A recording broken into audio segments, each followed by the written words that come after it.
Parla come la gente.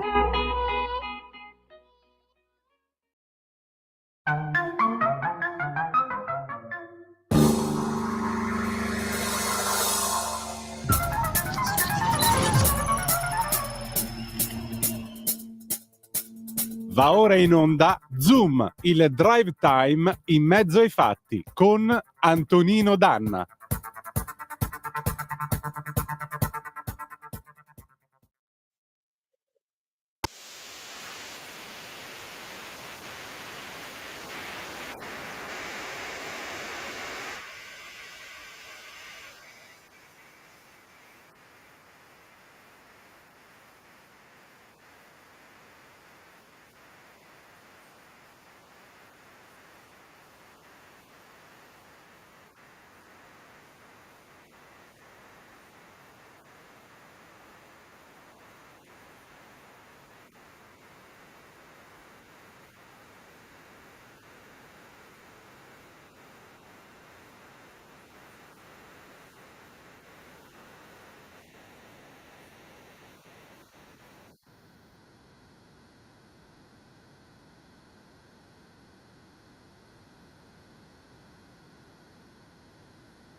L'anno era il 1978 e questo era Sesso OS cantato da un giovane ragazzo che ieri ha compiuto la bella età di 74 anni. Stiamo parlando di Renato Zero, ladies and gentlemen, grandi amiche e amici miei, ma non dall'avventura. Buonasera, siete sulle magiche onde Radio Libertà. Questo è Zoom, il drive time in mezzo ai fatti. Io sono Antonino Danna e questa è la puntata di oggi, martedì 1 di ottobre dell'anno del Signore 2024, puntata numero 852.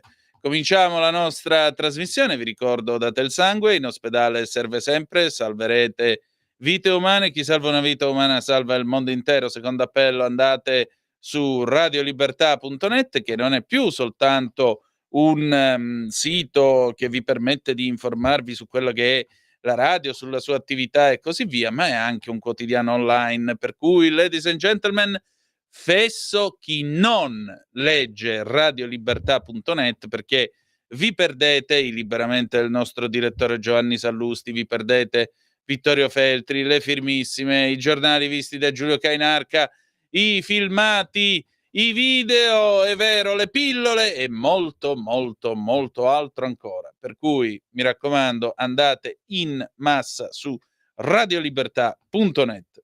Orbene, cominciamo la nostra trasmissione, la cominciamo alle 18:18 minuti e 12 secondi. Abbiamo poco tempo semplicemente per ragguagliarvi adesso di quello che sta succedendo.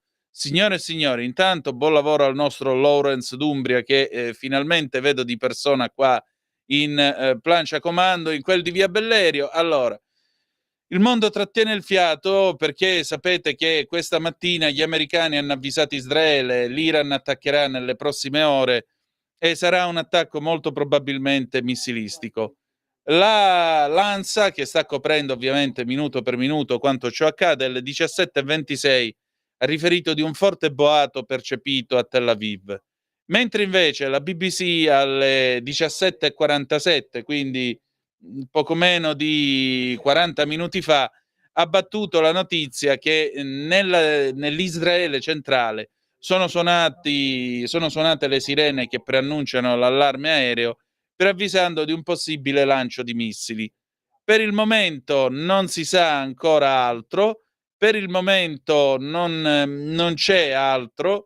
L'unica cosa che è successa inoltre, gli americani hanno dato ordine al personale nell'ambasciata in quel di Gerusalemme, dove Trump aveva spostato l'ambasciata, hanno dato ordine di andarsi a chiudere nei bunker fino a nuovo ordine. Per cui l'idea è che gli americani molto probabilmente ritengono che l'attacco sia imminente e che però, secondo alcuni analisti, potrebbe essere una replica di quello che si è verificato la scorsa primavera. Attenzione, perché Netanyahu è stato molto chiaro, ha detto all'Iran: se ci colpirete vi colpiremo. Ha parlato ieri alla televisione, ha detto chiaramente al popolo, anzi ha detto in quel dell'ONU, ha detto chiaramente al popolo iraniano: vi libereremo dalla teocrazia che vi domina da 45 anni, che vi opprime da 45 anni. Per cui, secondo alcuni analisti, tra l'altro, questa potrebbe essere una mossa davvero azzardata da parte della leadership teocratica iraniana.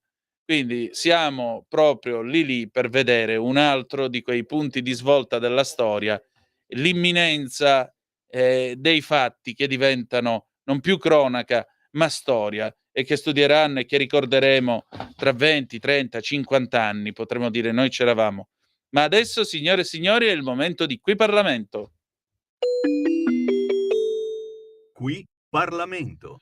Al telefono io ho il piacere di parlare con l'onorevole Rossano Sasso, che accolgo con mucho gusto perché è stato nostro gradito ospite più volte, e stavolta parliamo appunto di propaganda gender e segnatamente di Roma 3. Ben trovato, onorevole, buonasera.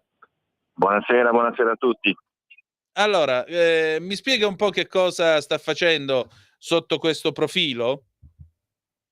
Su questo laboratorio? Innanzitutto ho denunciato qualcosa che davvero, se non sarà chiarito, presenta dei lati oscuri e segreti, nel senso che mi appresto a spiegarvi. Innanzitutto, per chi non lo sapesse, a Roma, all'Università Roma 3, ha autorizzato un seminario dal titolo Laboratorio per bambini trans, ovviamente bambini con l'asterisco, ennesima bestialità, bambini trans di 5 anni.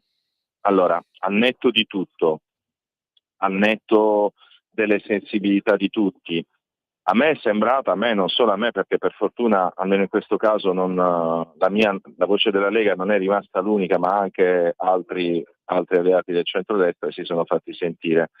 Allora, in cosa consista non siamo stati edotti. Sappiamo che in seguito a delle polemiche iniziali il ministro Bernini aveva garantito che avrebbe verificato di cosa stiamo parlando. Siamo venuti a sapere quest'oggi dai giornali di area progressista, di area di sinistra, che questo seminario si è comunque svolto, ma non più nel luogo originariamente indicato nelle locandine, perché è stato anche pubblicizzato sui social, motivo per cui ce ne siamo accorti, ma è stato tenuto in una località segreta.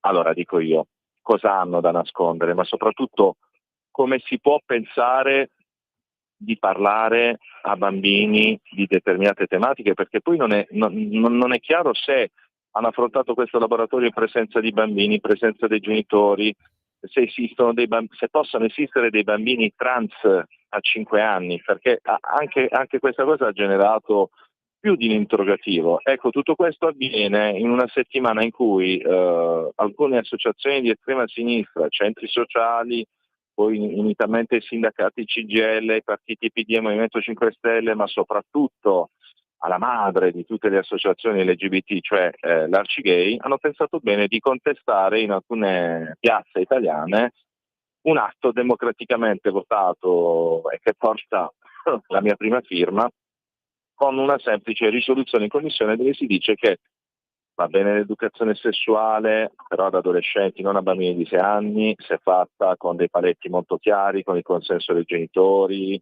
e che serva a prevenire malattie sessualmente trasmissibili, gravidanze indesiderate, serve ad evitare, come dire, la discriminazione nei confronti di chiunque per l'orientamento sessuale.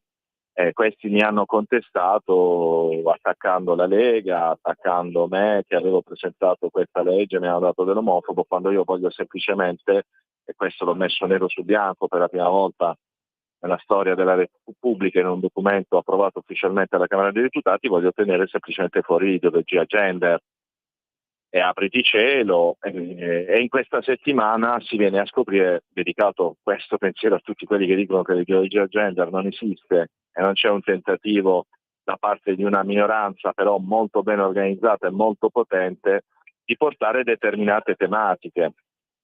Allora, io ho presentato un'interrogazione parlamentare urgente ad un ministro del mio governo e non nascondo anche, non dico l'imbarazzo, ma la difficoltà di dover ricorrere ad un atto che di solito spetta all'opposizione, ma serve proprio per fare chiarezza quale momento e quale luogo migliore se non la Camera, se non il Parlamento, per poter fare chiarezza ai cittadini.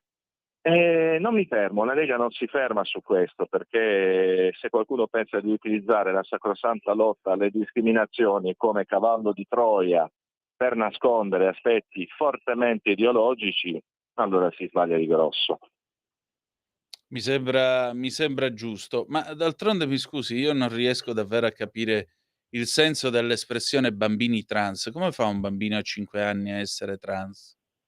Come fa un Guardi, il bambi rettore dell'Università Roma 3 si è difeso dicendo che non dobbiamo attaccare la libertà della ricerca, l'autonomia dell'insegnamento, ma va bene tutto.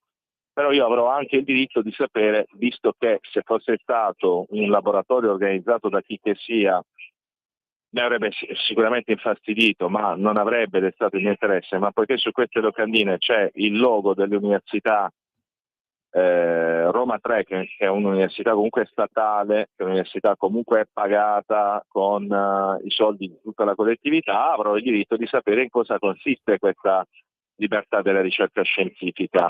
Vogliono per caso fare come certi professori con la tessera del PD e dell'Arcigay indurre fin da tenera età al superamento del cosiddetto binarismo sessuale, cioè non esistono solo maschio e femmina, ma esistono altri generi a seconda di come uno si alza la mattina, vogliono partecipare all'influenza sulla decostruzione degli stereotipi di genere come fanno già cantanti, artisti. Allora, io su questo non transigo. Il partito che mi onoro di rappresentare in Commissione Cultura come capogruppo, la Lega, non transige, ovviamente senza assumere atteggiamenti come loro vorrebbero, retrogradi, incivili, omofobici, fascisti, razzisti, chi più ne ha più ne metta. Noi vogliamo semplicemente chiarezza. Siamo favorevoli ad aprire un dibattito su un tema come l'educazione sessuale che nelle nostre scuole si fa da 30 anni, ma non con questi metodi, non con questi attori, con questi attori principali, cioè con i militanti dell'Arcigay, perché un conto è essere omosessuali, un conto è essere omosessualisti, che è una cosa diversa. Per fortuna non tutta la comunità gay è quella che partecipa a sfilate carnescialesche con completini in pelle e seminudi. Per fortuna esistono tantissimi membri della comunità LGBT che non intendono trasformare i capricci in diritti, cioè l'adozione tramite utero in affitto con lo sfruttamento del corpo di povere donne o il fatto di dover insegnare educazione sessuale in prima elementare. Per fortuna esistono, come in tutti i settori della società, persone serie nella comunità sessuale che non vedremo mai sfilare in tanga insieme alla Schlein ad un balletto del Gay Pride. E che ci danno ragione, così come è un errore per la politica pensare che tutta la comunità omosessuale stia a sinistra. Non è così, e in queste ore sto ricevendo molti messaggi da parte di persone omosessuali che dicono che facciamo bene. Io ribadisco, chi discrimina per l'orientamento sessuale è un idiota, però se nell'ambito della lotta alle discriminazioni, ribadisco, qualcuno la vuole utilizzare come cavallo di Troia, tanto cara agli ambienti dell'estrema sinistra, troveranno nella Lega sempre un muro bello alto e imponente. E mi sembra che la cosa sia alquanto chiara. Onorevole, senta, noi abbiamo ancora un minuto scarso, le vorrei chiedere questo. Superata la questione appunto gender, qual è l'altro tema di cui lei si sta occupando in questo periodo o che bisogna affrontare al più presto per la scuola italiana? Abbiamo da poco approvato la riforma del voto in condotta, che è un'altra svolta importante, dove siamo tornati a restituire una dimensione di autorevolezza ai nostri insegnanti. Anche in questo caso la sinistra ci ha attaccato dicendo che avremmo introdotto delle leggi fascistissime, è davvero una roba da ridere. Ma io mi rivolgo ai genitori che sono in ascolto. Ricordatevi quando andavamo noi a scuola, che c'era il rispetto per gli insegnanti e davvero i genitori erano collaborativi con la scuola quando il figlio si comportava male o non studiava. Adesso purtroppo i ruoli si sono quasi invertiti, non c'è più rispetto per la classe docente, non c'è più rispetto per il ruolo, per il prestigioso ruolo sociale delle nostre insegnanti e dei nostri insegnanti.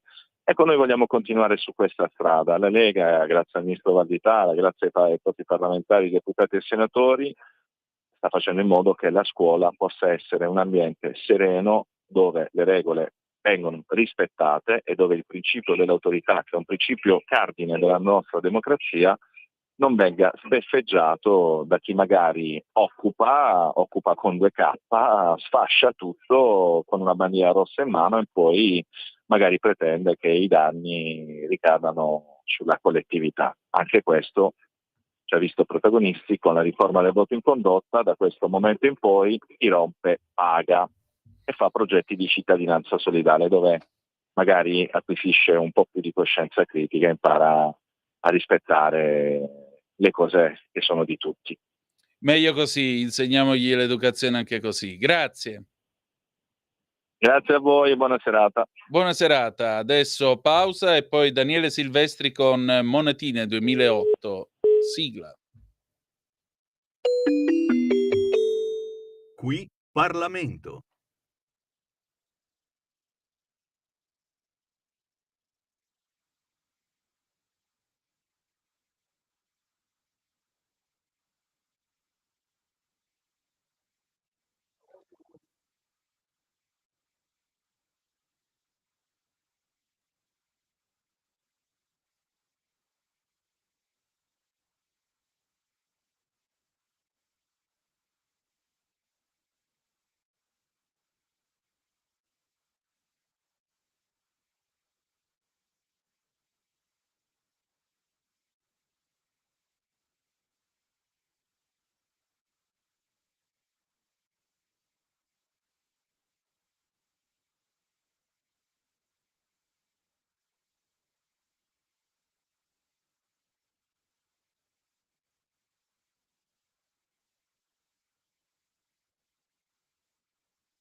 E rieccoci sulle magiche onde di Radio Libertà. Questo pezzo è del 2008, Monetine di Daniele Silvestri. Nel frattempo vi devo dire che abbiamo alcuni aggiornamenti, stavolta arrivano da Al Jazeera.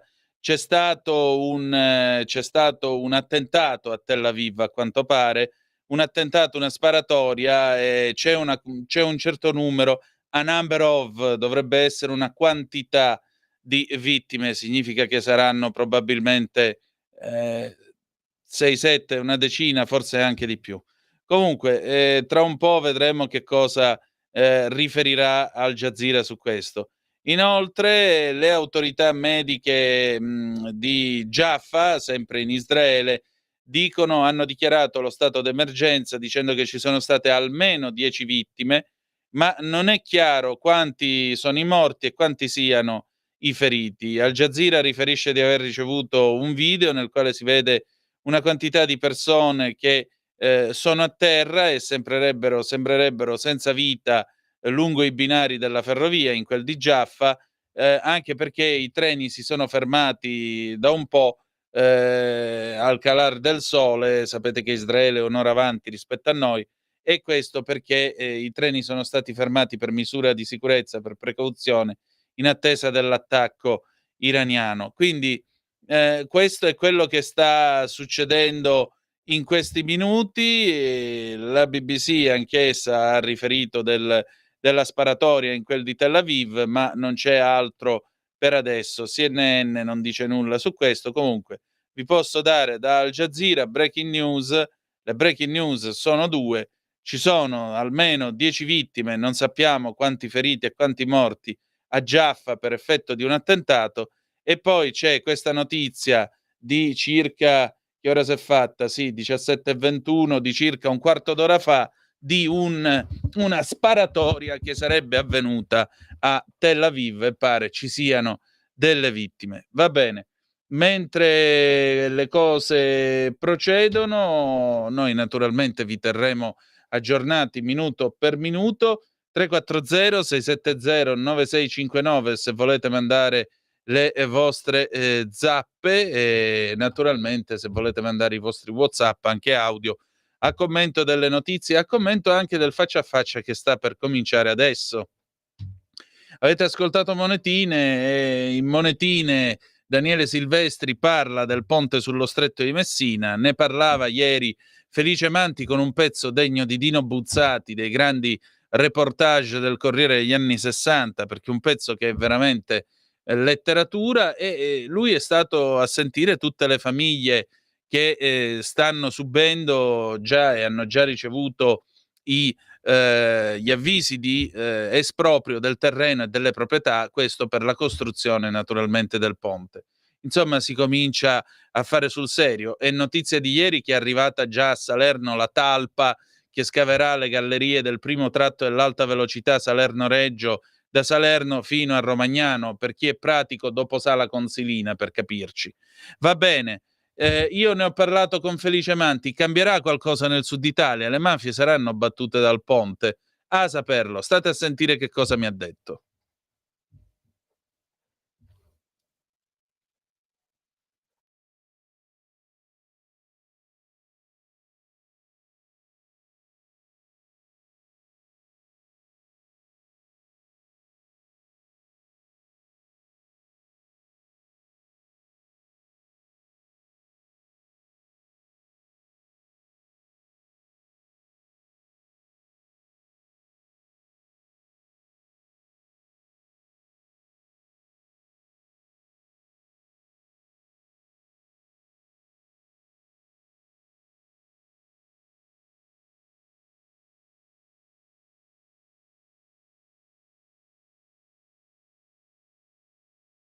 Scusate, interrompiamo per un momento il faccia a faccia per dirvi che ha battuto in questo momento preciso, le ore 17:36 ora italiana, Al Jazeera informa che l'esercito israeliano informa che sono stati lanciati i missili dall'Iran, e in questo momento stanno suonando le sirene e l'allarme aereo in tutto il paese. Non c'è ancora alcuna conferma ufficiale da parte iraniana dell'attacco missilistico, ma naturalmente è chiaro che avremo modo di aggiornarvi su questo. Quindi, come vedete, il paventato attacco iraniano contro Israele è cominciato, lo affermano le forze armate di Israele. Quindi credo che nel giro di una decina di minuti più o meno l'Iron Dome sarà già in funzione. Possiamo andare avanti, Lawrence?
Va bene, scusate, io mi scuso con Felice Amanti, mi scuso con tutti voi. Da questo momento la trasmissione non è più, cioè è sempre Zoom, ma cambiamo completamente l'assetto di marcia. Perché? Perché in questo momento l'Iron Dome è in funzione su Tel Aviv ed è in funzione su tutto Israele, dal momento che i missili iraniani hanno cominciato a colpire contro Israele. Stavamo guardando la diretta prima di Al Jazeera, non la possiamo naturalmente mandare in onda noi, ma vi possiamo descrivere quello che accade. Quello che accade è che sullo sfondo del cielo cupo di Tel Aviv stanotte si possono vedere le nuvole e si vedono questi puntini luminosi, alcuni salgono, alcuni scendono, e naturalmente quelli che salgono sono i missili della batteria Iron Dome che entra in funzione per cercare di colpire i missili che sono in arrivo. L'attacco dunque è partito circa una decina di minuti fa, e in particolare quest'attacco ha fatto sì che nel cielo di Tel Aviv, riferisce ancora Al Jazeera, si vedono non soltanto i colpi dell'Iron Dome, ma si vedono anche i flare. I flare sono queste striscioline di metallo che vengono sparate in aria da degli appositi proiettili, e quindi il missile sente un bersaglio davanti a sé, sente un falso bersaglio e scoppia. Al Jazeera informa anche del fatto che in questo momento ha parlato con tale Akiva Eldar, abitante di Tel Aviv, il quale sta condividendo quello che succede negli ultimi minuti. Dice: non siamo molto lontani dal Ministero della Difesa e dal quartier generale israeliano e stiamo ancora ascoltando le sirene, l'allarme aereo in quel di Tel Aviv. Non siamo realmente al sicuro finché dura la guerra. Ci sono state chiare istruzioni di restare nelle safe room. Sapete che in Israele le case devono avere, le nuove costruzioni devono avere queste stanze, diciamo così, di sicurezza in caso di attacco anche terroristico, e soprattutto di andare, se non avete le safe room, nei rifugi antiaerei. Biden ha anche parlato in questi minuti, dice che gli Stati Uniti d'America sono pronti ad aiutare Israele a difendersi dall'attacco missilistico iraniano e a proteggere l'esercito americano, le forze armate americane presenti nella regione. Dice su X con un post Joe Biden, presidente degli Stati Uniti, che abbiamo discusso su come gli Stati Uniti siano pronti ad aiutare Israele a difendersi contro questi attacchi e proteggere il personale americano nella regione. Biden dice di aver avuto anche un incontro con la vicepresidente Kamala Harris e con tutto il team di sicurezza nazionale della Casa Bianca questa mattina. Non solo. Naturalmente Al Jazeera riferisce pure da Amman, perché chiaramente i missili volano e passano attraverso lo spazio aereo della Giordania per raggiungere Israele, e quindi ad Amman la gente praticamente si è riversata in strada a guardare le traiettorie dei missili in volo diretti contro Israele. Si sono sentiti anche a distanza, a quanto pare, degli echi e delle esplosioni, dei colpi e delle esplosioni. Queste sono state seguite da alcuni lampi di luce. Abbiamo poi l'annuncio che tra qualche minuto ci sarà un annuncio ufficiale del Corpo delle Guardie Rivoluzionarie, cioè del Corpo delle Guardie della Rivoluzione Islamica, i Pasdaran, appunto, che sono la forza, il nervo su cui si regge la teocrazia iraniana. Anche dalla West Bank ci sono report di giornalisti che hanno visto decine di colpi nel buio che vanno verso ovest contro Gerusalemme e contro Israele. I missili stanno volando praticamente non stop, le sirene stanno continuando ad andare avanti. Fino a questo momento si possono ascoltare in ampie porzioni di Israele, per cui la situazione non è assolutamente facile. Sembrerebbe un attacco in grande stile come quello che è stato compiuto la scorsa primavera. Quello fu un attacco per certi versi dimostrativo, questa volta il discorso sembra essere un pochettino più duro. Tra l'altro l'esercito israeliano ha rilasciato una dichiarazione informando del fatto, a parlare è il portavoce delle IDF Daniel Lagari, il contrammiraglio Daniel Lagari che abbiamo imparato a conoscere nel corso di Zoom. Il sistema di difesa aerea è pienamente operativo, sta individuando e intercettando le minacce dovunque sia necessario, anche in questi momenti. Siccome però, dice ancora il contrammiraglio Agari, siccome però stiamo gestendo diversi tipi di minacce, è possibile che gli allarmi possano operare in ampie porzioni del territorio israeliano. Signori, qui siamo al punto di svolta anche di questa guerra, se volete, anche di questa guerra. Quindi, riassumendo, per chi si fosse collegato adesso, per chi avesse acceso la radio in questo momento, si fosse sintonizzato con noi, circa mezz'ora fa i missili iraniani si sono alzati in volo per colpire Israele. Gli americani questa mattina avevano avvisato il governo di Tel Aviv dicendo: guardate che entro 12 ore rischiate l'attacco da parte di Teheran, e naturalmente l'attacco è venuto poco prima che arrivasse la notizia appunto di questa prima ondata di missili, perché proprio in questo momento apprendiamo che da Amman si vede una seconda ondata di missili che sta sorvolando i cieli della capitale giordana. E in particolare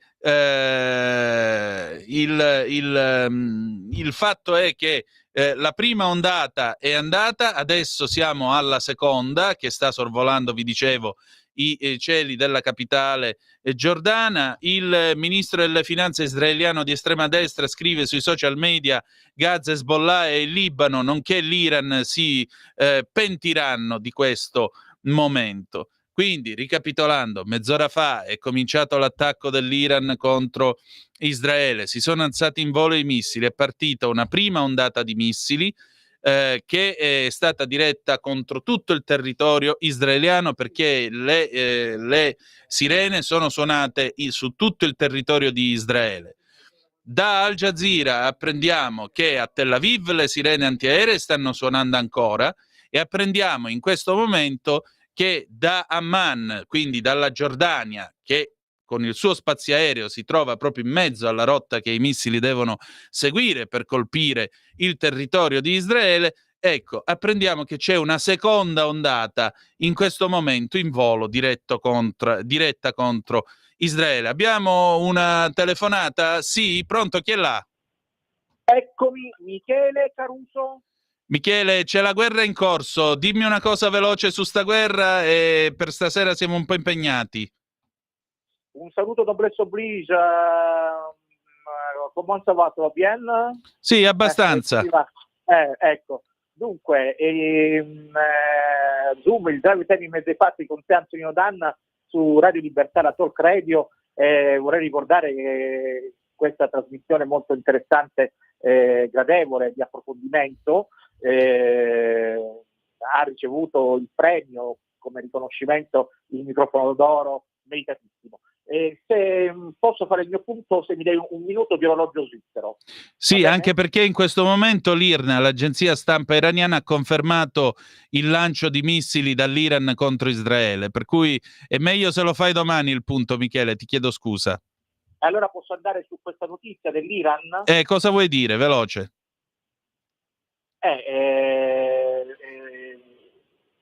Il punto di Michele Caruso.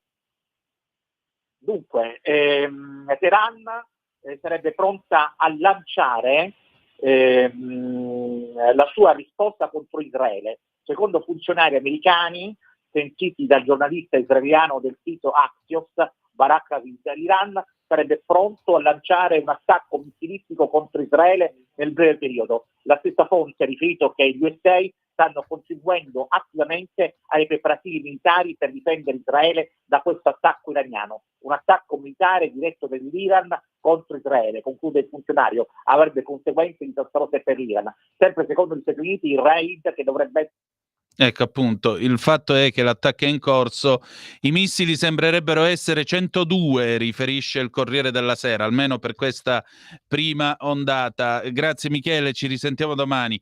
Per il momento sembra quindi che siano 102 i missili lanciati nella prima ondata, perché qui stiamo parlando già di una seconda ondata di proiettili che stanno arrivando. La BBC appunto riferisce che l'agenzia di stampa statale dell'Iran, IRNA, ha adesso confermato che l'esercito di Teheran ha iniziato il lancio di missili balistici contro Israele. In più, sempre la BBC riferisce che si sono sentite i colleghi della BBC che sono di base per la redazione di Gerusalemme, dicono di aver sentito due esplosioni dovute al fatto che l'Iron Dome aveva intercettato 2 missili. Attenzione, perché in questo momento, ecco, forse questo lo possiamo solo mostrare. Aprimi un attimo il computer, per favore. Ecco, forse lo state vedendo sul vostro schermo. Naturalmente io non metterò in funzione il player, però questo che vedete, questa palla rossa, è un missile che vola su Tel Aviv, signore e signori, che è un video che è stato mandato poco fa alla BBC. Allora facciamo una bella cosa, Lorenz, andiamo un attimo in stacco e poi rientriamo col nostro minuto per minuto. Ehi tu, non trovi più il segnale di Radio Libertà sulla tua radio DAB? Non disperarti, risintonizza! Sì, ma come? È facile, tasto menu, poi scegli il tasto corrispondente alla ricerca automatica dei canali, attendi qualche minuto e tutte le stazioni DAB della tua zona saranno disponibili. Eccoci, siete sempre sulle magiche onde di Radio Libertà. Questo è sempre Zoom, il drive time in mezzo ai fatti. Antonino Danna al microfono con voi, insieme con il regista Lawrence Dumbria. Vi riassumo quindi che cosa succede. Questa sera la trasmissione diventa una sorta di minuto per minuto, perché, vi ripeto, attorno alle 17:30, anzi 18:30 ora italiana, le forze armate israeliane hanno informato del fatto che da Teheran, dal territorio iraniano, si sono alzati in volo i missili iraniani.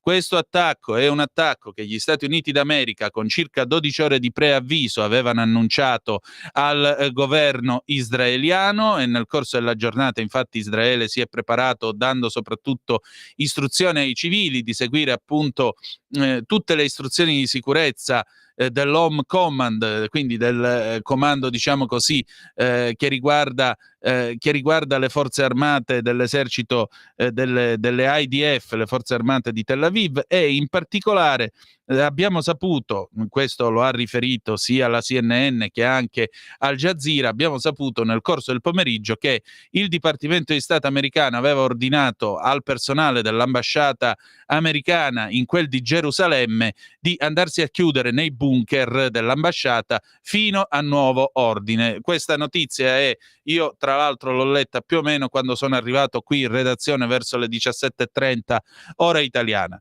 Bene, c'è stato un primo lancio di circa 102 missili che sono stati tirati contro tutto il territorio di Israele, e naturalmente è entrata in funzione le batterie di missili Iron Dome, il sistema israeliano che intercetta i missili in arrivo.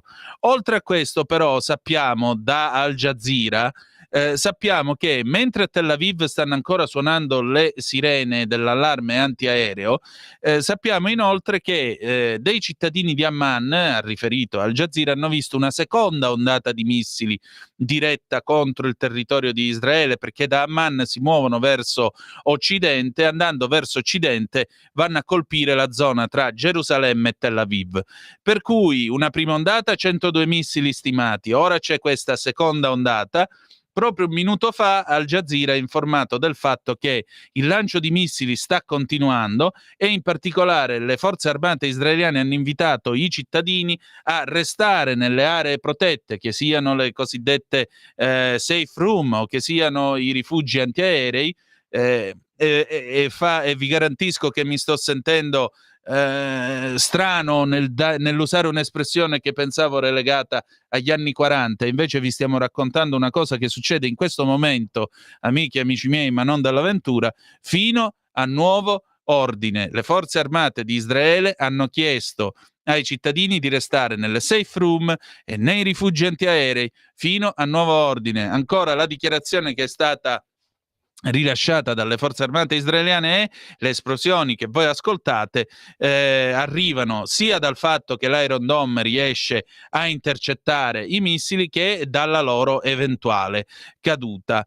Altra cosa che vi possiamo dire: la BBC alle ore 19:01 ora italiana ha annunciato che l'agenzia stampa IRNA, l'agenzia stampa che è a guida statale in quel di Teheran, l'agenzia stampa ufficiale iraniana ha confermato il lancio di missili balistici da Teheran contro Israele. Quindi questa è la situazione che peraltro, diciamo così, ci si aspettava per certi versi dopo l'operazione spettacolare con cui Israele ha colpito Hezbollah, che come sapete insieme agli Houthi dallo Yemen e Hamas in quel di Gaza bersagliano continuamente e colpiscono Israele per colpa diciamo dietro finanziamento e incoraggiamento dei loro amichetti di Teheran.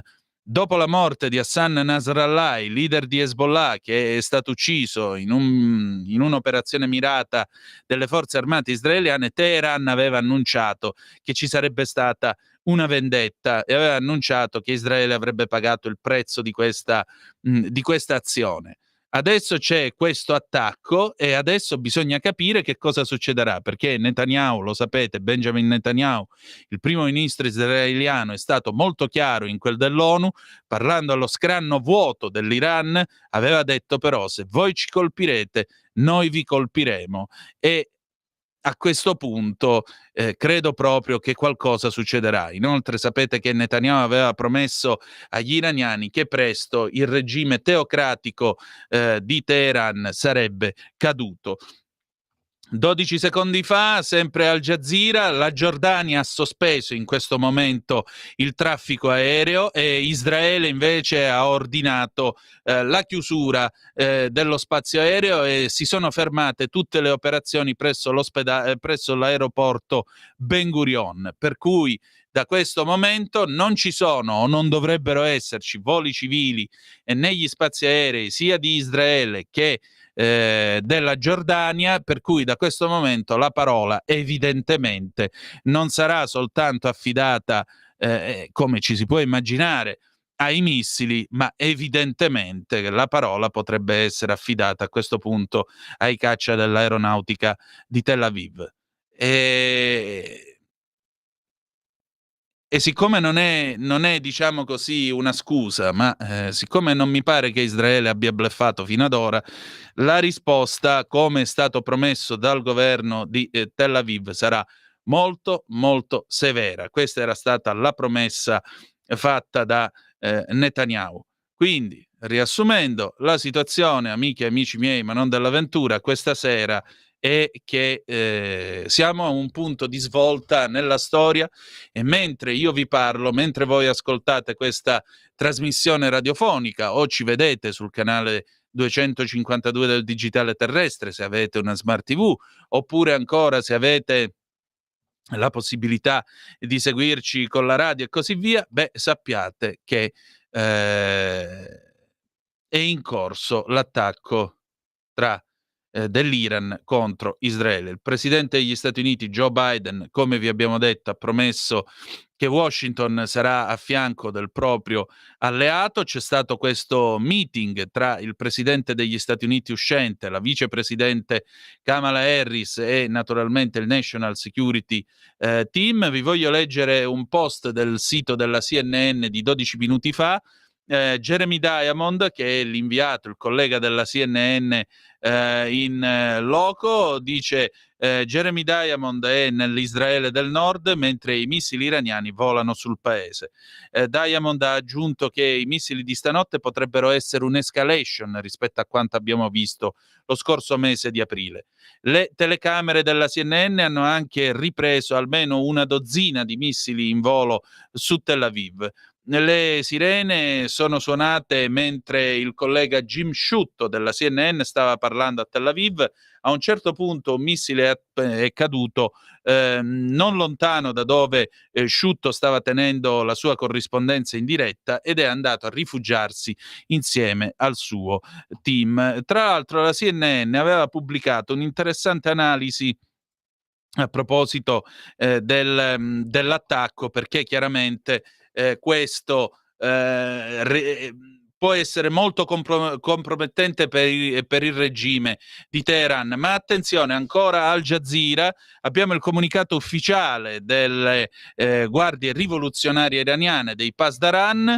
Bene, l'agenzia di stampa iraniana, la Fars, riferisce appunto che l'attacco in corso contro Israele è in risposta all'uccisione del capo di Hezbollah Hassan Nasrallah la scorsa settimana, così come anche del leader di Hamas Ismail Haniyeh all'inizio di quest'anno. In risposta al martirio di Ismail Haniyeh, di Hassan Nasrallah e del comandante dei Pasdaran Nil Foroshan, abbiamo colpito il cuore dei territori occupati. Questa è la dichiarazione ufficiale dei Pasdaran emanata adesso, in questo momento.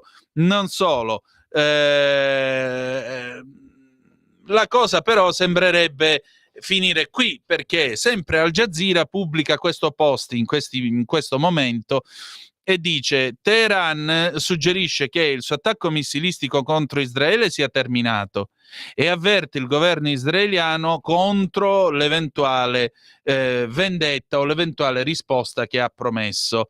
Dice: la risposta razionale, legittima e legale dell'Iran all'attacco, agli atti terroristici del regime sionista, questo è il post che è stato pubblicato poco fa dalla missione iraniana, dai diplomatici iraniani all'ONU. Attenzione, vi stiamo leggendo il loro post. Quindi la risposta legittima, razionale e legale dell'Iran agli atti terroristici del regime sionista, che hanno incluso anche l'attacco a cittadini iraniani e interessi iraniani, e inoltre hanno infranto la sovranità nazionale della Repubblica Islamica dell'Iran.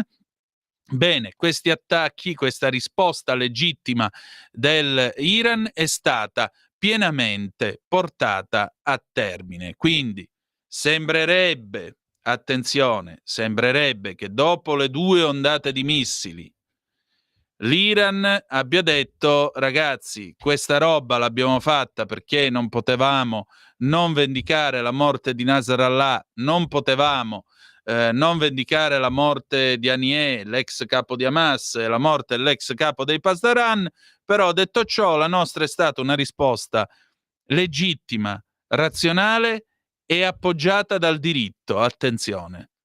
Dice: noi l'abbiamo portata a termine. Adesso a questo punto è da capire che cosa farà Israele. E che cosa farà Israele è che in questo momento ancora Israele, l'esercito israeliano dice che altri missili sono stati lanciati dall'Iran e chiede alla gente, ai cittadini, di essere guardinghi, di restare ancora nei luoghi al sicuro, ma non è ancora finita. A quanto pare le salve, i lanci di missili sono stati 3 per il momento. 3 sono le salve che i colleghi di Al Jazeera hanno visto da Amman e che sono caduti su Tel Aviv e sulla zona est di Gerusalemme. Ci sono state delle sirene che sono suonate anche in Giordania, scrive ancora Al Jazeera, Di fatto però in questo momento a quanto pare apprendiamo che il Consiglio di sicurezza israeliano si è riunito in un bunker nella zona ovest di Gerusalemme. Quindi Israele molto probabilmente sta meditando e sta valutando l'eventuale risposta a queste 3 salve di missili, quindi una per morto, che l'Iran ha lanciato contro Israele, in particolare la zona est, apprendiamo adesso, di Gerusalemme, e poi Sava Sandir, Tel Aviv. Quindi questo è lo stato dei fatti in questo momento, ma sembrerebbe che questa azione sia ormai da considerarsi terminata. Vediamo che cosa succederà, vediamo che cosa accadrà adesso in questi minuti, perché chiaramente nel momento in cui lo stesso Netanyahu si è esposto chiaramente dicendo se ci colpite noi vi colpiremo, e a questo punto è inevitabile un'escalation. Cosa accadrà? È chiaro che vi volevo leggere, vi dicevo prima, mentre usciva il comunicato dei Pasdaran, vi volevo leggere questa analisi che c'è sul sito della CNN, e vi dico anche che cosa dice questa analisi. Tra l'altro si analizzava il fatto che sostanzialmente si sarebbe trattato di un attacco contro infrastrutture delle forze armate israeliane, quindi non sarebbero stati volutamente, cioè sarebbero stati volutamente tenuti fuori eventuali obiettivi, diciamo così, di tipo civile. Allora, Maurizio ci scrive al 340, da questo momento il telefono comunque è aperto, 0292947222. Tra l'altro stamattina il petrolio è salito del 3% quando si è cominciato a parlare dell'imminente attacco iraniano. Maurizio, se si doveva dare retta a Israele che voleva bombardare l'Iran mentre preparava l'arma nucleare con la scusa dell'energia elettrica atomica, l'Iran starà buono e agirà col terrorismo, perché altrimenti verrà invaso e cadrà il governo. Terroristi e avremo il governo terroristico e avremo più democrazia. Beh, è chiaro che un Iran che torna a essere Persia, che si inserisce in buoni rapporti con tutta l'area del Golfo, significa la fine del regime del terrore che ha insanguinato Israele nel corso di questi drammatici anni. Sempre Al Jazeera, il Washington Post riferisce, avendo sentito 3 fonti anonime del Pentagono, che le truppe americane nel Medio Oriente non sono state colpite e non sono state oggetto, diciamo così, di molestie da parte dei missili iraniani questa sera. I gruppi iracheni collegati all'Iran avevano preventivamente lanciato dei razzi contro le basi militari che ospitano soldati americani in Iraq e Siria. Abbiamo una telefonata, pronto, chi è là? Pronto, ciao. Ciao carissimo. Posso fare un piccolo commento? Vai. Almeno quello che penso io. Senti, secondo me l'Iran è alla frutta. Sì, anche secondo me. Deve tirare questi missili per così non perdere la faccia di fronte alla sua popolazione che sa essere stufa delle loro stupidaggini, di un regime medievale che non si giustifica a nessun livello e che sta tirando le cuoia perché alla fine non si giustifica quello che loro fanno. Scusami, io faccio una considerazione molto semplice. Che distanza c'è tra il confine iraniano e Israele? Dovrebbero essere circa 2000 chilometri, non vorrei sbagliarmi. Che ci azzecca Israele con l'Iran? Che ci azzecca il Libano con l'Iran? Ma che, scusa, puntini vuole questo Iran? Si tengano il loro regime, facciano quello che vogliono, ma non possono pensare di imporre al mondo intero il loro modo di pensare e di vivere. Ci hanno provato per parecchi anni, adesso sta arrivando il re de razione, secondo me. E se Israele veramente vuole reagire come sa reagire, credo che per il regime degli Ayatollah saranno momenti molto brutti. Ciao, grazie. Ciao carissimo, ma guarda, La penso proprio come te, se proprio lo vuoi sapere, e aggiungerei anche un fatto. Un Medio Oriente pacificato è un Medio Oriente che è un grande vantaggio per tutti noi, non solo per l'Occidente, per il mondo, per il mondo. Allora, andiamo a vedere adesso alcune cose e in particolare vi dicevo, la CNN ha sentito questo analista che si chiama, vediamo un po' gli occhi miei, che si chiama Behnam Ben Taleblu, che lavora presso la Foundation for Defense of Democracies, è un think tank, è un gruppo, diciamo così, di intellettuali in quel di Washington, e ha spiegato questa cosa. Dice, dare là un altro attacco missilistico diretto su Israele significherebbe che il regime di Teheran si vede in situazioni molto più, si vede in una situazione molto più difficile, molto più pericolosa di quanto le fonti ufficiali e di quanto mostrino a vedere ovviamente gli iraniani. Ha anche aggiunto, appunto, Behnam Ben Taleblu, sentito dalla CNN, che questo attacco potrebbe tranquillamente portare a una guerra regionale molto più ampia, quindi su scala più ampia. Questo perché Israele risponderebbe in maniera molto più forte di come ha fatto nel mese di aprile, quando, come sapete, l'Iran ha lanciato tutta una quantità di droni e di missili contro Israele. Taleblu ha detto chiaramente: un attacco missilistico posto in essere semplicemente allo scopo di salvare la faccia potrebbe facilmente rivelarsi la fine del regime di Teheran, potrebbe facilmente costare al regime di Teheran la testa. Quindi la situazione è molto delicata. È altrettanto vero che nella risposta di Israele, e in particolare sul futuro della regione, bisognerebbe vedere l'atteggiamento degli Stati Uniti, atteggiamento che nelle ultime settimane è stato un po', diciamo così, sullo sfondo nel Medio Oriente. E in particolare Taleblu, questo esperto sentito alla CNN, ricorda che l'Iran ha il più ampio arsenale missilistico della regione. Certo, l'America comunque negli scorsi minuti ha chiaramente detto: noi saremo con il nostro alleato di Tel Aviv, per cui mi sembra chiaro che probabilmente, se Israele risponderà, questa risposta potrebbe costare la testa al regime che da 45 anni opprime l'Iran. Attenzione, perché potremmo vedere nei prossimi giorni, molto probabilmente, qualcosa che ricorderemo nei libri di storia, come già stiamo ricordando l'attacco, anche questo attacco di questa sera.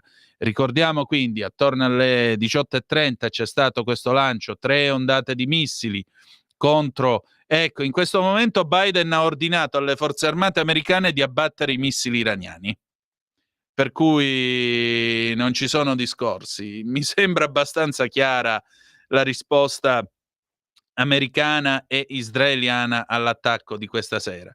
Ripeto, 18:30 c'è stata una prima ondata di missili da Teheran contro Israele, soprattutto colpita la parte meridionale, quindi Gerusalemme Est e Tel Aviv.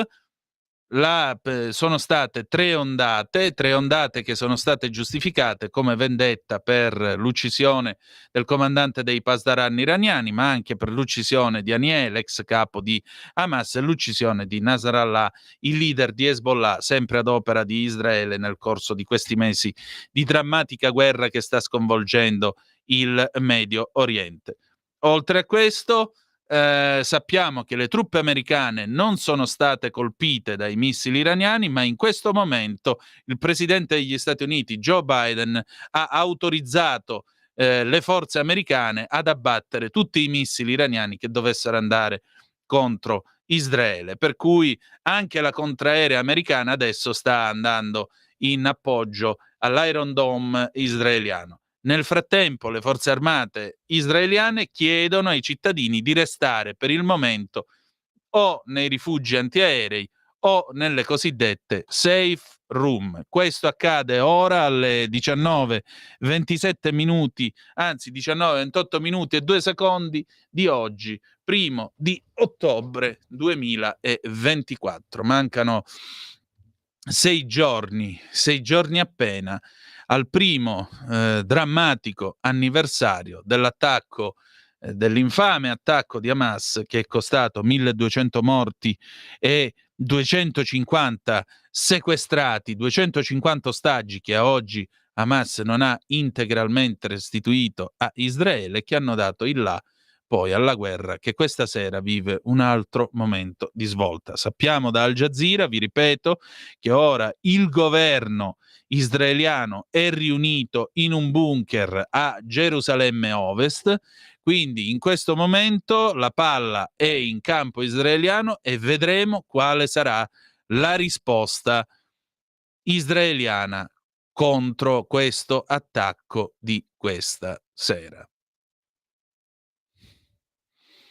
La storia passa davanti ai nostri occhi. 340-670-9659 se avete voglia di dire la vostra, oppure 0292947222, il telefono è aperto, perché naturalmente quanto accade in questi minuti è qualcosa che ci lascia esterrefatti. Abbiamo cominciato con il mondo in fondo col fiato sospeso e adesso gli eventi accadono. Allora, io vediamo un po'. Sì, andiamo con lo stacco. Vai con lo stacco. Stai ascoltando Radio Libertà. la tua voce libera, senza filtri né censura. La tua radio. Stai ascoltando Radio Libertà, la tua voce libera, senza filtri né censure, la tua radio.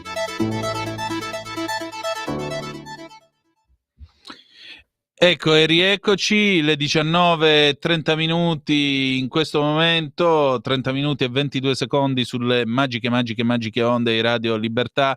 Antonino Danna al microfono con voi. Questa sera abbiamo dovuto stravolgere, come potete immaginare, la struttura della nostra trasmissione, e questo perché, come vi ho detto, alle 18:30 c'è stato questo attacco che sembrerebbe avviarsi a conclusione anche sulla base delle dichiarazioni della missione diplomatica iraniana presso le Nazioni Unite. Questo attacco in 3 ondate, attacco missilistico che Teheran ha lanciato, ha sferrato contro Israele, attacco che era stato preannunciato dagli americani questa mattina al governo israeliano. Nel pomeriggio gli americani hanno fatto rifugiare nei bunker tutto il personale e famiglie incluse dell'ambasciata americana di Gerusalemme. Mentre vi parlo, ancora le sirene comunque suonano in Israele, perché chiaramente la contraerea, il famoso Iron Dome, sta ancora funzionando a pieno regime. Addirittura qualche minuto fa il presidente degli Stati Uniti Joe Biden ha ordinato alle truppe americane di abbattere tutti i missili iraniani in arrivo sul territorio israeliano. Quindi la contraerea Yankee va a sommarsi a quella di Tel Aviv. Nel frattempo, però, sapete che poco prima che arrivasse la notizia del lancio dei missili c'erano state 2 sparatorie, una a Jaffa con almeno una decina, non si sa quanti feriti e quanti morti, e una sparatoria a Tel Aviv. E sappiamo adesso da Al Jazeera che la polizia dice che almeno 4 persone sarebbero state uccise, ma i giornali israeliani parlano addirittura di 8 persone che sono state uccise. Si sarebbe trattato di 2 attentatori che sono stati neutralizzati. È una sparatoria nel distretto di Jaffa che è avvenuta appunto pochi minuti prima che i missili iraniani colpissero Israele. Per adesso, vi ripeto, i cittadini israeliani sono invitati a restare nei bunker, a non muoversi e naturalmente a non fare assolutamente nulla, a non prendere iniziative. Per adesso questo è quello che succede su Israele. Diamo anche un'altra occhiata alla CNN, vediamo che cosa ci dice la CNN. E niente, ci sono ora alcuni post sui social media da parte di cittadini evidentemente di Teheran o comunque persone in Iran che hanno mostrato naturalmente le riprese del lancio dei missili che sono partiti tra l'altro da varie basi lungo il paese, Tabriz, Kashan e la periferia di Teheran, a quanto pare. Le piattaforme di social media, scrive ancora la CNN, sono state riempite di video che hanno ripreso scene drammatiche del fuoco dei razzi che illuminavano il cielo e lo sfondo, lo skyline iraniano. Questo è quanto. Vi confermo, sempre secondo una fonte israeliana che viene citata anche dalla CNN, vi confermo che il gabinetto di sicurezza israeliano è in questo momento in un bunker di emergenza e quindi sta valutando evidentemente quanti danni e che risposta dare. Il presidente Biden, vi ripeto, ha dato ordine alle forze americane di sparare e di abbattere, cooperando quindi con l'Iron Dome israeliano, abbattere i missili iraniani. Abbiamo una testimonianza della collega Elis Kaddi da Gerusalemme, battuta proprio adesso. Si sentono sopra la safe room di Gerusalemme, si sentono sirene ed esplosioni frequenti. Qui alla redazione della BBC di Gerusalemme ci siamo andati a chiudere nella safe room come tanti altri in tutta Israele nel momento in cui i missili sono stati lanciati dall'Iran. All'esterno possiamo sentire dall'esterno delle sirene che suonano e frequenti esplosioni quando i missili vengono intercettati dall'Iron Dome. Abbiamo ricevuto tutti quanti dei messaggi sui nostri telefoni nel momento in cui Israele ha individuato il lancio dei missili e questi messaggi dicono: avviso di emergenza, deve entrare in un'area protetta immediatamente e restarci fino a nuovo ordine, che arriva dall'Home Front Command, quindi dal comando che si occupa di gestire quindi i civili in queste situazioni. Il contenuto del messaggio è etichettato come istruzioni salvavita, signore e signori. Tra l'altro alle 19:07 appunto l'esercito israeliano invitava a restare chiusi ancora nei rifugi perché naturalmente bisogna neutralizzare i missili di questa ultima terza ondata che è stata lanciata dall'Iran. Ecco, ora noi cominciamo a fare anche il conto di morti e feriti perché Haaretz, che è un quotidiano israeliano molto letto, molto seguito, lo potete paragonare a Repubblica se volete. Haaretz, che cita delle fonti israeliane nell'ambito delle ambulanze, dei servizi di salvataggio, quindi la protezione civile se volete, riferisce che 2 persone sono state leggermente ferite a Tel Aviv dopo l'attacco missilistico iraniano. Dice che altri cittadini sono stati feriti mentre stavano scappando per andare a chiudersi dentro i rifugi antiaerei. Quindi sembrerebbe che l'attacco stavolta non dovrebbe aver fatto nemmeno morti, perché nel mese di aprile invece ha ammazzato un pastorello, un ragazzino di 10 anni, colpito dal rottame di un missile, se non ricordo male.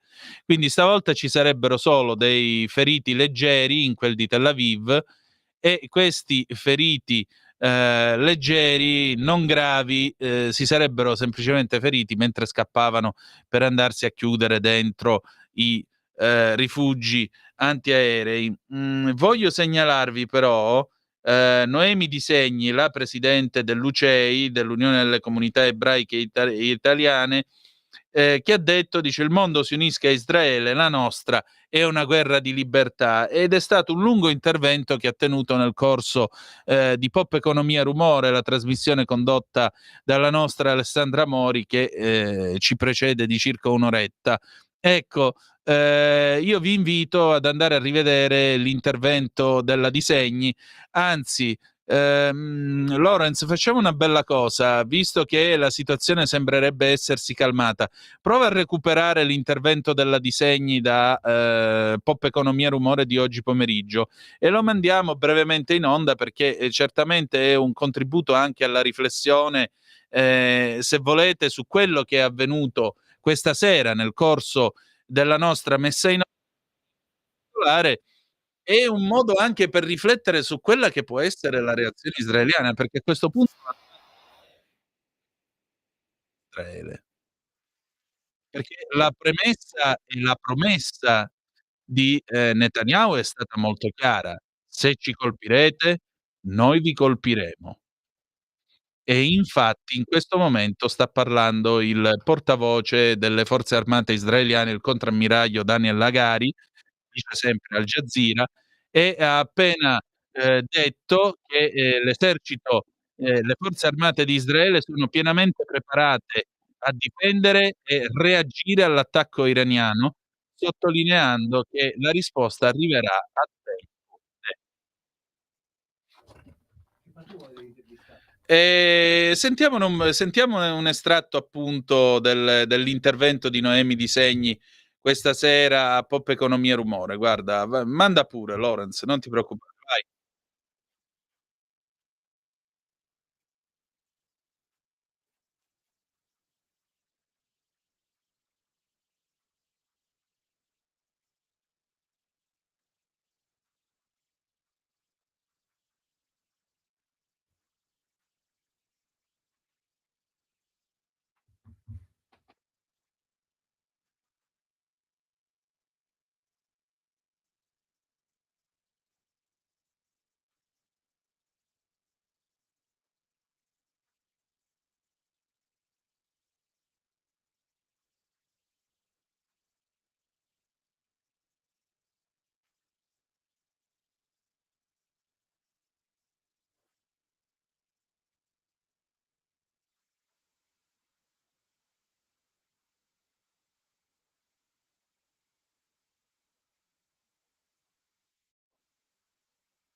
L'audio non era dei migliori, ce ne scusiamo con voi, però grazie ad Alessandra Mori che ci ha segnalato questo intervento di Noemi Di Segni quest'oggi nel corso di Pop Economia Rumore.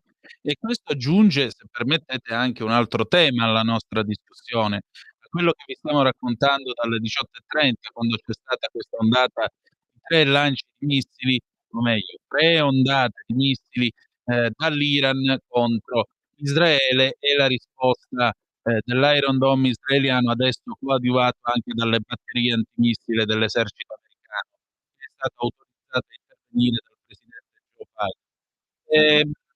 Il punto è che mentre tutto questo accade è chiaro che, noi dobbiamo vedere che cosa succederà anche in Italia, visto che giorno 7, quand'è? Giorno 5, i vari pro-PAL scenderanno lo stesso in piazza a sostegno scusate, a sostegno di Hamas e di tutta questa bella gente che prende soldi da Teheran, cioè da quei signori che hanno appena fatto questo lancio in 3 ondate di missili contro Gerusalemme, soprattutto Gerusalemme Est, apprendiamo da Al Jazeera, e Sava Sandir contro Tel Aviv. Per cui anche qua è da capire il mood in questo paese. Lo vogliamo capire che questo è un attacco all'Occidente, questo è un attacco contro l'Occidente, è il tentativo di un regime ormai marcio, di un regime che ormai è usurato da 45 anni di potere assoluto e patriarcale sul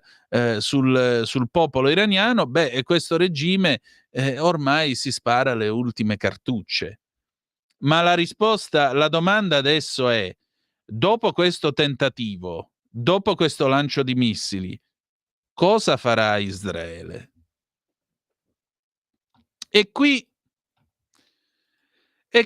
signore e signori, arriva il tweet. Ah, lo aspettavamo, il tweet dell'uomo che dovrebbe garantire la pace nel mondo, signore e signori. Chi è?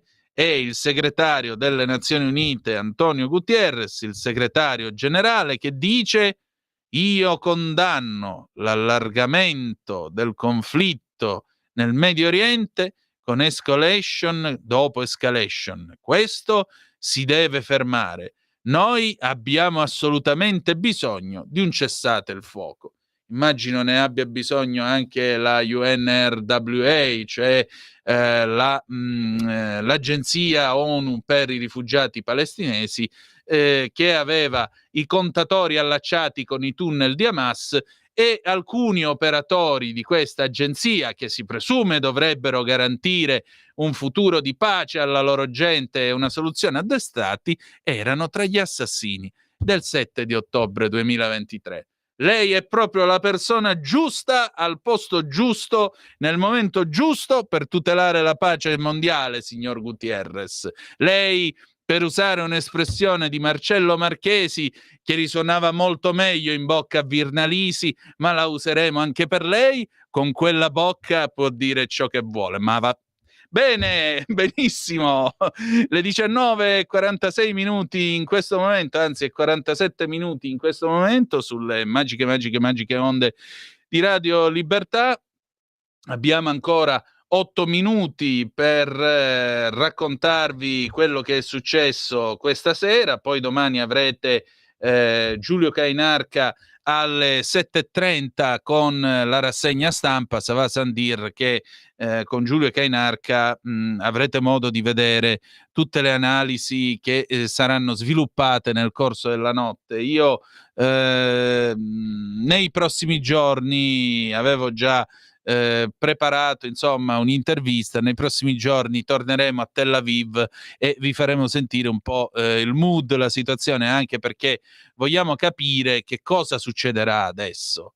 Cioè c'è questo governo che è riunito, il governo israeliano che è riunito naturalmente in quel di Gerusalemme Ovest, e in questo bunker sta decidendo di scrivere quali saranno le prossime pagine che leggeremo nei libri di storia quando si racconterà la guerra del Medio Oriente del 2024. Lorenz, apri un attimo per favore il computer. Io voglio far vedere ai nostri ascoltatori attraverso Al Jazeera, queste sono le immagini che arrivano, questa è l'Associated Press, questi sono i cittadini israeliani che si vanno a rifugiare, sembrerebbe sotto un ponte, nel momento in cui su questa autostrada vicino a Gerusalemme è risuonato l'allarme aereo. Guardate, ci sono anche dei bambini molto piccoli. Vedete che sono scesi nella cunetta dell'autostrada, guardate, sono molto probabilmente in un sottopasso,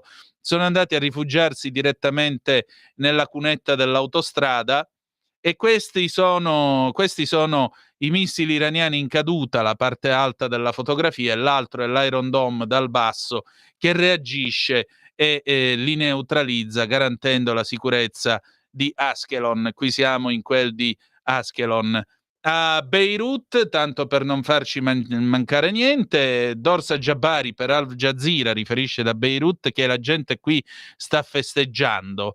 La gente ha cominciato addirittura a festeggiare quando è arrivata la notizia dell'attacco iraniano contro Israele. In particolare non fanno altro che tirare fuochi d'artificio e sparare per aria, manco fosse Capodanno, e i supporter di Hezbollah stanno celebrando il lancio del secondo attacco nella storia dell'Iran dal tempo della rivoluzione del 1979, il secondo attacco contro l'odiato nemico sionista. Anzi, come io ho potuto ascoltare una volta alla Voce della Persia sulle onde corte nel servizio in italiano, un esponente di un partito di sinistra che si permise di dire nel servizio in italiano, intervistato da Teheran, l'entità sionista, perché non hanno nemmeno il coraggio di nominarlo per nome, Israele. Allora, sì, allora, è confermato che ci sarà a quanto pare una reazione, perché batte ora la BBC questa conferenza stampa del portavoce delle IDF Daniel Lagari, che dice siamo in allerta massima sia a livello difensivo che anche offensivo, difenderemo i cittadini dello Stato di Israele, questo attacco avrà delle conseguenze, abbiamo dei piani e opereremo nel modo e nel luogo che decideremo. Non abbiamo notizia di morti, questo grazie alla vostra condotta responsabile. Agari si congratula con i cittadini israeliani per aver rispettato e seguito scrupolosamente le norme di sicurezza che sono state emanate dal Home Front Command, quindi dal comando che si occupa di gestire i civili in Israele. Le 19:51 in questo momento, ora di Roma, alle 19:51:37. Noi ci avviamo quindi alla fine di questa trasmissione che abbiamo dovuto naturalmente cambiare in corsa. Io mi scuso con Felice Manti, con l'avvocato Claudio De Filippi e con l'avvocatessa Gianna San Micheli, perché chiaramente stasera avremmo avuto anche In attesa di giustizia, ma ahimè la storia ha bussato alle nostre porte e il nostro compito era quello di raccontarvi quello che è successo con questo minuto per minuto che abbiamo fatto dalle 18:30 fino ad ora. Io vi ringrazio per il tempo che avete passato qui sintonizzati su questa emittente, vi ringrazio per aver ascoltato il nostro racconto di quanto è accaduto. Quindi alle ore 19:52:35 possiamo farvi il riassunto di ciò che da qui vi abbiamo narrato grazie al contributo dell'amico Lawrence, il nostro regista, e possiamo dire questo: attorno alle 18:30, quindi di oggi, martedì 1 di ottobre dell'anno del Signore 2024, si sono levati in volo da svariate basi missilistiche sul territorio iraniano 3 ondate di missili contro il territorio di Israele. La maggioranza di questi missili sono stati tirati verso la zona est occupata di Gerusalemme e verso Tel Aviv.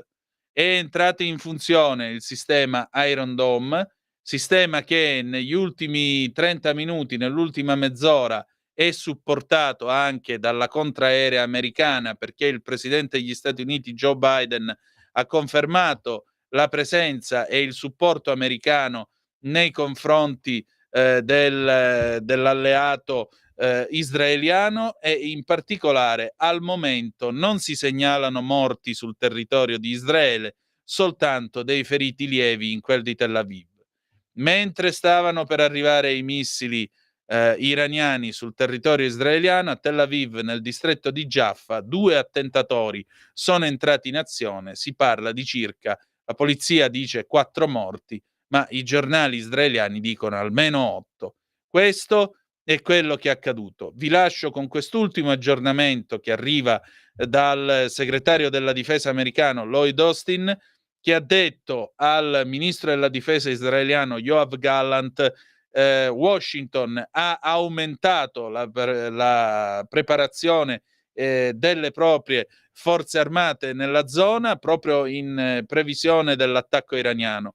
Inoltre pare che questa telefonata sarebbe avvenuta prima che l'Iran lanciasse centinaia di missili contro Israele, e inoltre questo comunicato del Pentagono dice che il segretario della difesa Lloyd Austin e il ministro Gallant hanno discusso le severe conseguenze per l'Iran nel caso in cui l'Iran avesse scelto di lanciare un attacco militare diretto contro Israele. L'attacco c'è stato, adesso vedremo quale sarà la risposta. Vi ricordo che il gabinetto di guerra israeliano è riunito in un bunker a Gerusalemme Ovest,